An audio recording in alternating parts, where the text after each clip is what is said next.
Hi guys, hello. Len, Sarah. Kinikilig ako dito Congratulations sa inyong dalawa. Patuloy kayong magmahalan. At I'm very happy kung nalaman ko na tuloy na talaga.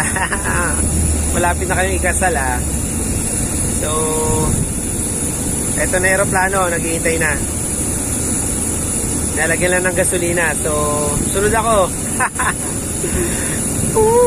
Wala akong masabi. Napakasaya ko dito. Happy for you guys, and always put God in the center of your relationship. Ganyan ang sabi ng lahat. So, totoo naman yan. So, kahit paulit-ulit namin sinasabi yan,